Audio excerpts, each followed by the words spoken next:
Bonjour à tous, c'est Maureen, j'espère que vous allez bien. Je reviens aujourd'hui pour vous parler de mes dernières lectures. J'ai 6 livres à vous présenter. C'est parti pour un nouvel update lecture. Aujourd'hui, je voudrais donc vous parler de Comment voyager seule quand on est petite, blonde et aventureuse, de La Muse, d'Une fille facile, de La parole de Fergus, de L'épopée irlandaise, et je terminerai par Un couple presque parfait. Je commence donc par Comment voyager seule quand on est petite, blonde et aventureuse. C'est de Katia Astafiev et c'est aux éditions Pocket. C'est un tout petit livre qui fait à peine 170 pages. En fait, il s'agit d'un très court recueil d'anecdotes qui ont été vécues par Katia Astafiev au cours de tous ses voyages solo et notamment en Asie. Chacune des anecdotes ne dépasse pas 3 ou 4 pages et elles s'enchaînent sans réelle logique chronologique et sans fil conducteur si ce n'est le pays traversé. Ça se lit plutôt bien parce que c'est quand même assez visuel, donc j'ai pas eu de mal à m'imaginer les situations traversées par l'autrice. Mais là où je suis déçue, c'est que j'ai jamais trouvé ça franchement très drôle, malgré ce que laissait présager le titre, qui me semblait quand même assez amusant. Donc j'ai pas vraiment ri, j'ai parfois souri mais sans plus. J'ai même trouvé ça assez froid parce qu'en fait je trouve que Katia Astafiev reste assez factuelle dans ses descriptions. Il n'y a pas beaucoup de place à l'introspection et donc il n'y a pas beaucoup d'émotions malheureusement. Je dis malheureusement, mais c'est peut-être heureusement finalement, parce que comme l'autrice ne nous présente que de mauvaises aventures, des choses assez négatives, je me dis que finalement c'est peut-être pas plus mal si on reste quand même à distance de tout ce qu'elle peut vivre. Après avoir terminé ma lecture, j'ai vraiment eu l'impression que la voyageuse ne nous présentait que des mésaventures, qui sont donc pas forcément drôles, pas franchement drôles, et qui en plus sont souvent glauques, voire carrément effrayantes. Alors oui, c'est clair que quand on voyage, et notamment quand on voyage solo, mais aussi quand on voyage en couple, en groupe, etc., ça se passe pas toujours exactement comme on l'avait prévu, il y a toujours des petites choses qui coincent, il y a toujours des petits couacs, il y a toujours des imprévus, toujours des aventures qui peuvent être un petit peu malheureuses, mais heureusement, en tout cas moi ce que j'ai vécu, j'ai l'impression que les côtés positifs prennent largement le dessus sur tout ce qui a pu plus ou moins bien se passer. Donc je me dis heureusement que je n'ai pas lu ce recueil d'anecdotes avant mon tout premier voyage solo, parce que au lieu d'être rassurée et d'être inspirée par ces aventures, je pense que ça aurait plutôt eu tendance à me faire reculer. Donc vous l'aurez compris, c'est plutôt une lecture mitigée. Heureusement ensuite j'ai lu La Muse de Rita Cameron aux éditions Milady. Si vous avez lu et aimé Autumn de Philippe Delerme, je pense que La Muse pourra vous intéresser. Pourquoi? Parce que ça se passe exactement dans le même cadre, c'est-à-dire dans l'Angleterre de la deuxième moitié du 19e siècle, au sein d'un mouvement artistique qui s'appelait les préraphaélites. Alors Philippe Delerme nous offrait un cadre un petit peu général de cette confrérie pré-raphaélite, une vue d'ensemble. On passait de peintre en peintre, d'artiste en artiste. Voilà, on voyait un petit peu tout ce qui avait pu se passer dans ce cadre au sein de cette confrérie d'artistes bohèmes. Il y avait une belle intensité et un bel élan créatif, donc c'était plutôt sympa. C'était même très sympa, j'avais beaucoup aimé cette lecture. Ici, j'ai trouvé que c'était encore mieux parce que Rita Cameron place sa caméra, j'ai envie de dire, son point de vue, de façon beaucoup plus intime. Il y a encore plus d'introspection puisqu'on va être vraiment au cœur de la relation qui a existé entre Dante Gabriel Rossetti et Elisabeth Siddal. La relation a été plus que tumultueuse entre le peintre Rossetti et sa muse, d'où le titre, Elisabeth Siddal, surnommée Lizzie. Le point de vue choisi par Rita Cameron n'est pas interne, elle n'utilise pas la première personne du singulier, le je, pour écrire son histoire, mais elle se focalise quand même beaucoup sur Lizzie, c'est elle qu'on suit le plus, en point de vue externe, donc avec le elle. Donc on croise les proches du couple, on découvre la société qui les entoure, mais quand même on reste assez enfermé dans ce huis clos, dans cette relation assez destructrice. À la base, Rossetti et les pré-raphaélites voulaient s'émanciper des règles très strictes, très fermées de l'Académie officielle de peinture. Eux, ce qu'ils voulaient, c'était retrouver une lumière et une beauté très naturelle. Et donc, même si ça peut paraître assez étrange, ils faisaient partie des rares artistes à peindre avec modèles, et notamment avec modèles en pleine nature pour constituer les décors de leurs peintures. Bref, Rossetti, lui, est complètement obsédé par l'œuvre de Dante Alighieri, celui qui a écrit la Divine Comédie, et notamment par la figure de Béatrice, la grande histoire d'amour de Dante. Lorsqu'il croise Lizzie pour la toute première fois, il a l'impression de trouver l'incarnation de Béatrice, de cette figure médiévale, et Lizzie va commencer à le hanter. Il n'aura plus qu'elle dans l'esprit, et il va la dessiner, la peindre, il va commencer à idéaliser cette femme, et il ne verra plus qu'elle. Et donc elle va apparaître dans toutes les peintures, dans tous les travaux qu'il va pouvoir faire dans ces années 1850-1860, grossièrement. Elle devient l'instrument, l'objet qui permet à Rossetti de devenir le peintre qu'il est, d'avoir du succès. Pas que lui, également les autres peintres pré-raphaélites, notamment Millet avec sa peinture Ophélia, qui est sans doute une des plus connues, et qui représente Lizzie, enfin qui représente. Lizzie a servi de modèle à cette Ophélia. Sans elle, sans cette muse, j'ai envie de dire, la peinture pré-raphaélite n'aurait pas du tout eu le même essor. Le problème, c'est que derrière cette muse, derrière cette femme idéalisée, se cache une femme, se cache une artiste qui est souvent laissée de côté.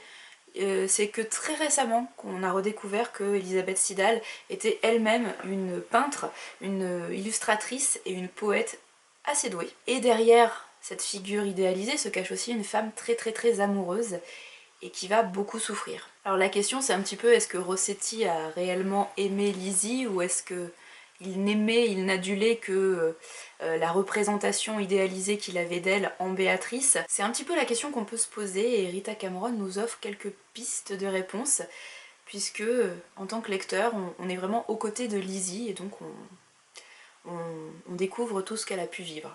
Alors attention, ce n'est pas une romance historique légère, c'est pas un harlequin, c'est une histoire basée sur des faits réels, sur des personnes qui ont vraiment existé. Alors bien sûr, il y a beaucoup de choses qui sont romancées, puisque finalement on n'a pas énormément d'éléments avérés. Voilà, donc Rita Cameron s'est servie effectivement de témoignages, de lettres, de correspondances, de choses assez avérées, mais a aussi beaucoup romancé à côté. Mais attention, c'est pas léger, c'est pas une amourette, c'est pas une histoire d'amour niaise, c'est une relation passionnée, passionnelle, assez tragique, très tragique et très triste. Lizzie c'est clairement le genre de figure que je pourrais détester parce qu'elle a un côté, enfin on pourrait croire qu'elle a un côté assez passif dans sa relation avec Rossetti, et en même temps je pense que je la comprends beaucoup et donc elle m'a énormément touchée. J'ai vraiment compris et ressenti grâce à Rita Cameron son amour, vraiment son adoration aussi, sa passion pour Rossetti et toute cette exaltation qu'elle avait à entrer dans ce cercle d'artistes bohèmes de cette deuxième moitié du 19e siècle en Angleterre. Et voilà, j'ai compris, j'ai ressenti tout ça et encore une fois, ça m'a... C'était poignant, ça m'a percuté comme histoire et je suis persuadée que je relirai ce livre, peut-être pas tout de suite, mais je le relirai, c'est sûr. Autre titre vraiment percutant, bien que complètement différent, Une fille facile de Louise O'Neill aux éditions Stéphane Marsan. Alors celui-là et les 3 titres suivants que je vais vous présenter font partie de mon challenge irlandais du mois de mars. Challenge qui s'appelle The Irish Readathon et vous pouvez voir quelques vidéos publiées précédemment à ce sujet.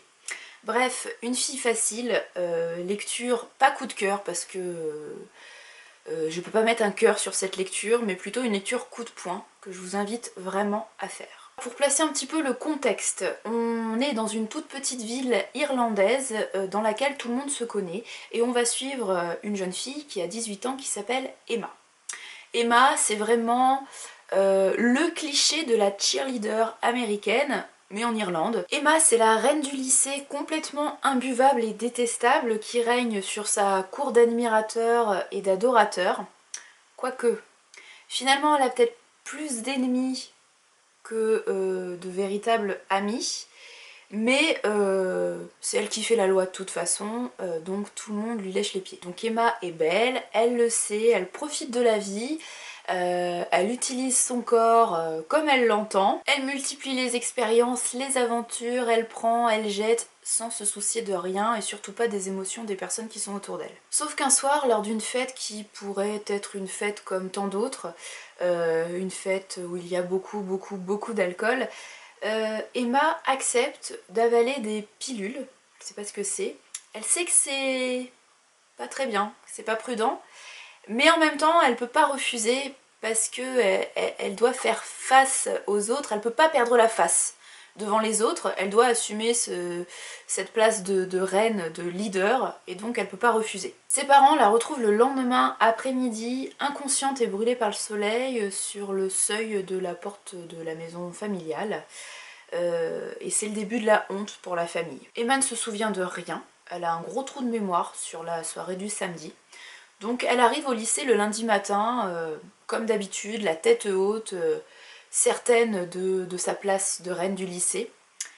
Et elle se retrouve face à des camarades qui se détournent d'elle complètement ou alors qui chuchotent à son passage. Et finalement c'est son frère aîné qui va lui jeter à la figure qu'elle ait une honte pour la famille et il lui balance le lien d'une page Facebook. Page Facebook qui est entièrement consacrée à Emma. Et Emma découvre cette page Facebook et toutes les photos, les dizaines, les centaines de photos qu'il y a sur cette page Facebook. Elle se découvre nue, le regard hagard, et elle est manipulée comme une poupée par plusieurs garçons qu'elle connaît qui font d'elle, de son corps, absolument tout ce qu'ils veulent. Et autant vous dire que c'est complètement dégueulasse et que c'est décrit.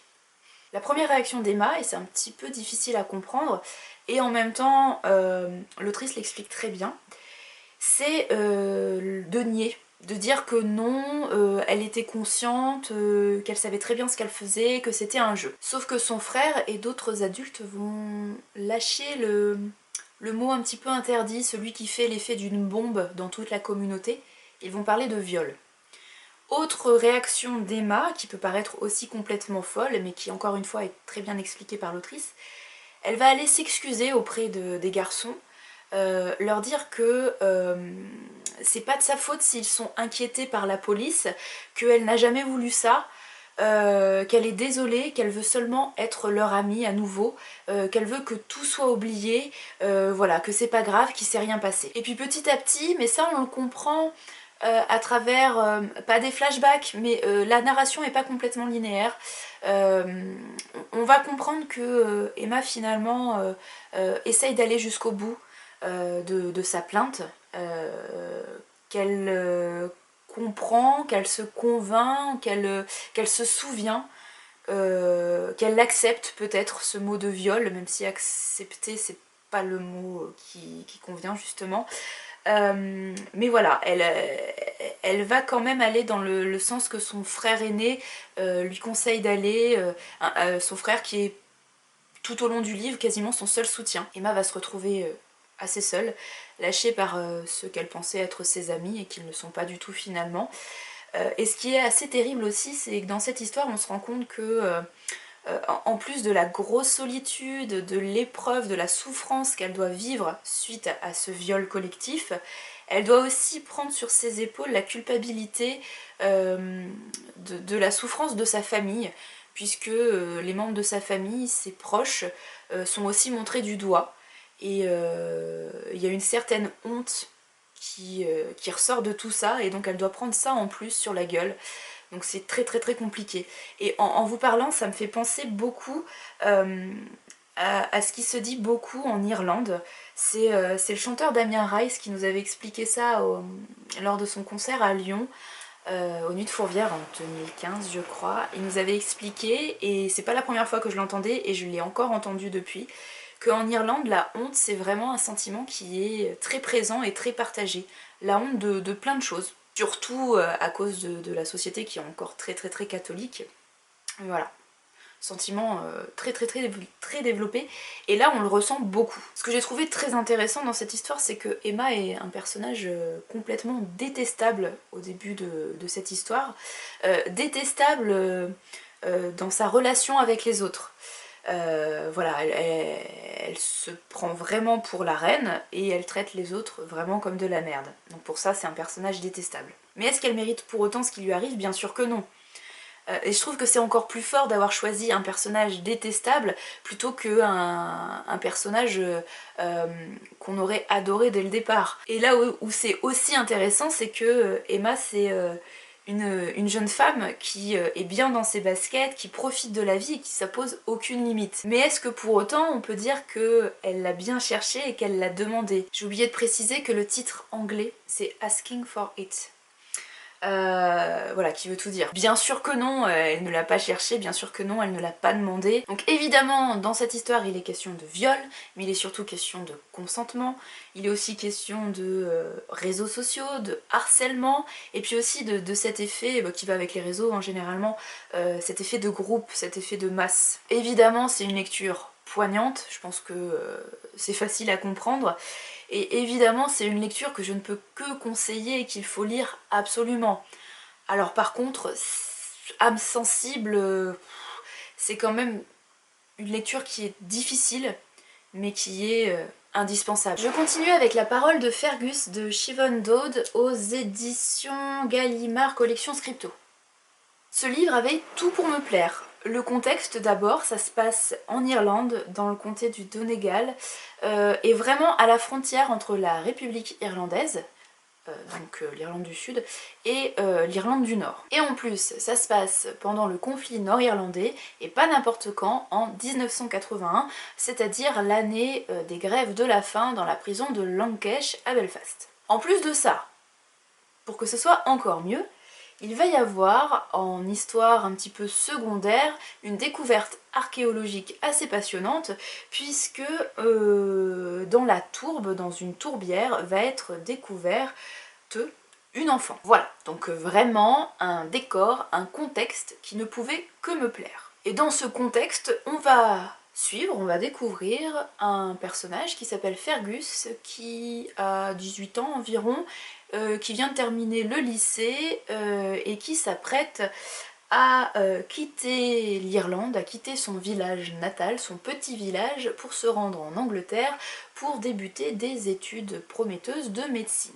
Donc c'est vraiment le moment charnière de l'existence de Fergus, c'est l'été qui peut tout changer. Fergus, c'est lui qui découvre l'enfant dans une tourbière, et grâce à cette découverte, il va être au plus proche des recherches qui vont se dérouler pendant l'été.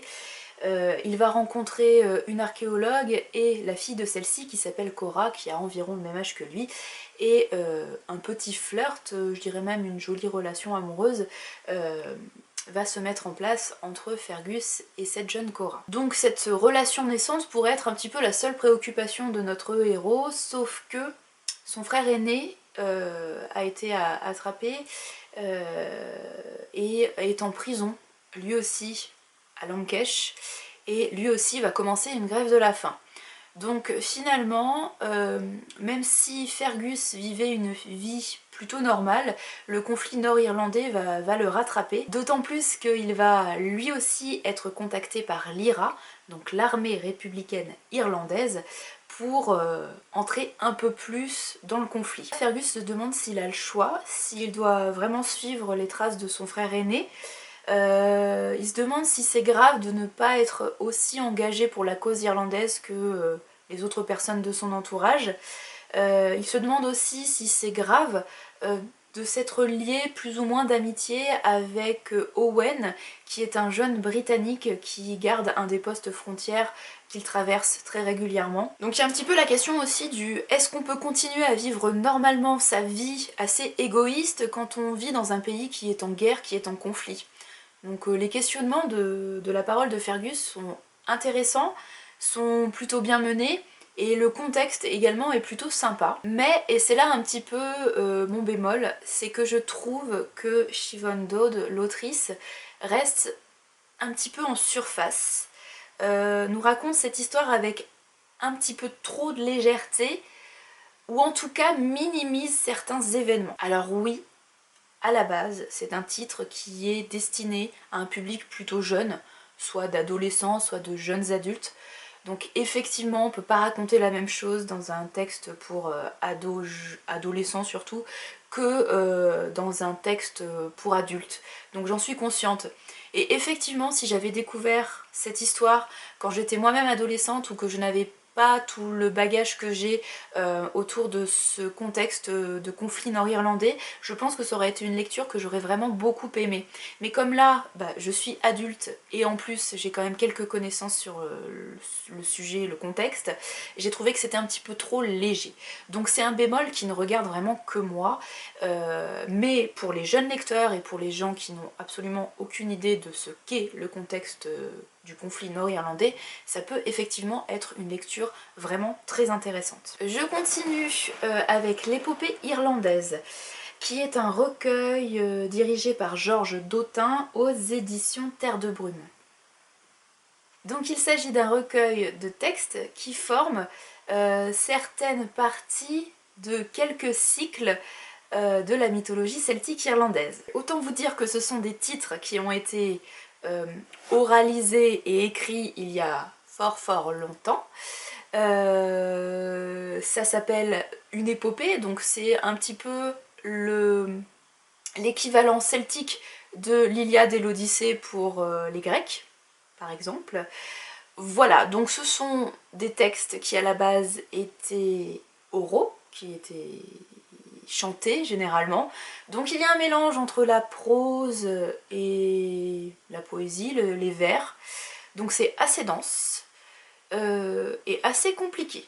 D'autant plus que si on connaît plus ou moins bien la mythologie grecque, romaine, le panthéon des dieux gréco-romains, les héros grecs, notamment grâce à l'Iliade et l'Odyssée, la guerre de Troie, les voyages d'Ulysse, etc.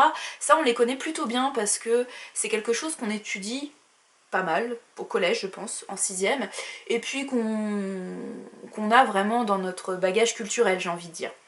Alors que la mythologie celtique en France, même si on est nous-mêmes un peuple celte, et ben c'est une mythologie qu'on connaît très peu, qui est très peu étudiée en classe pendant notre scolarité. Je pense qu'il vaut mieux avoir en tête les principaux héros et dieux du panthéon celte pour mieux comprendre ce qui se passe et pour retenir quelque chose. Parce que là clairement, et c'est un petit peu ma déception, j'ai lu mais sans lire j'ai l'impression, puisque j'ai quasiment rien retenu. Les seuls noms de personnages, de figures qui m'ont sauté aux yeux, ce sont des noms que je connaissais déjà.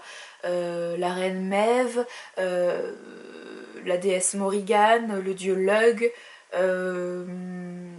l'héroïne Deirdre, le héros Cuchulainn, qui en gaélique se dit Cuchulainn, quelque chose comme ça, je sais pas le prononcer. Cuchulain pour les français. Je crois qu'en anglais ça se dit Cuchulainn, je crois. Bref, voilà, des noms que je connais un petit peu, j'avais une vague idée de qui était qui. Je pensais en apprendre beaucoup plus ici et finalement j'ai rien retenu tellement c'est dense. Et je termine cette vidéo, cette longue vidéo, avec un couple presque parfait de Marianne Keyes aux éditions Milady. Comme vous pouvez le voir, c'est un gros pavé qui fait 700 pages. Et très sincèrement, c'est une très bonne surprise. Je ne m'attendais pas à apprécier autant, puisque en commençant cette histoire, je pensais à tort que Marianne Keyes était une autrice de chick lit ou de littérature plutôt légère, de romance plutôt légère. Et en fait, non. C'est pas vraiment léger. Je trouve que ça pose des questions qui sont vraiment très sympas. Et c'est beaucoup plus riche, profond et émouvant que ce que je pouvais imaginer.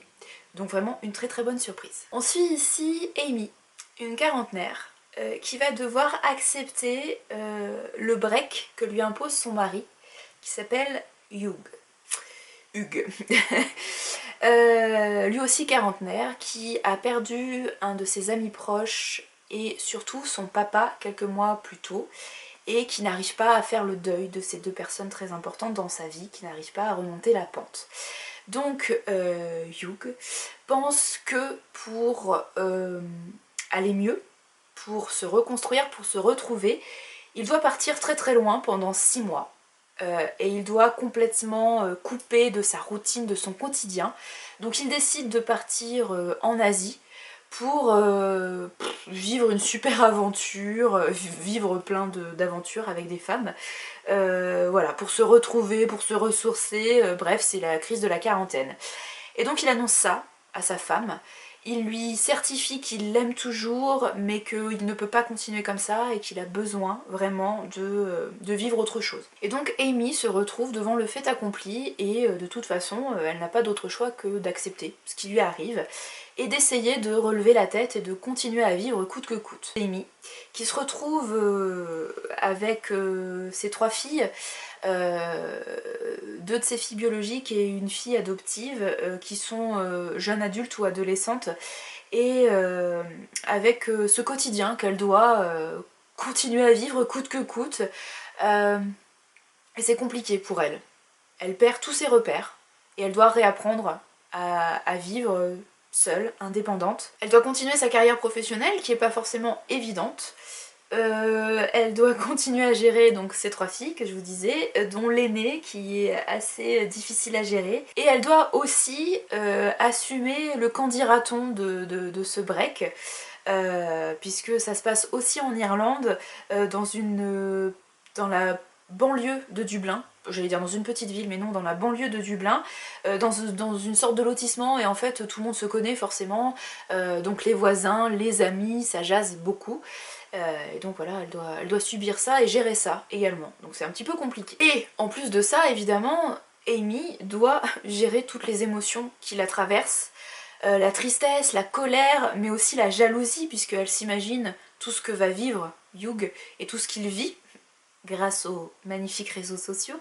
Donc elle voit des choses qu'elle ne voudrait pas voir, ce qui amplifie sa jalousie, sa colère, etc., sa tristesse. Voilà, donc elle doit gérer cette multitude d'émotions et on suit tout ça et c'est hyper émouvant et vraiment très tangible, très réaliste, très crédible et j'ai vraiment beaucoup aimé ça. Je veux pas vous spoiler mais je peux vous dire, puisque on le dit aussi dans la 4e de couverture, que Amy va elle aussi faire un break de son côté et va pouvoir vivre aussi des aventures de son côté. Alors sans vous spoiler, hein, sans vous raconter beaucoup de choses, elle va tromper son mari. Elle va vivre un adultère également, elle va y trouver une certaine liberté, elle va aussi se ressourcer grâce à ça, mais elle va comprendre des choses aussi grâce à cette relation adultère, et je ne vous en dis pas plus.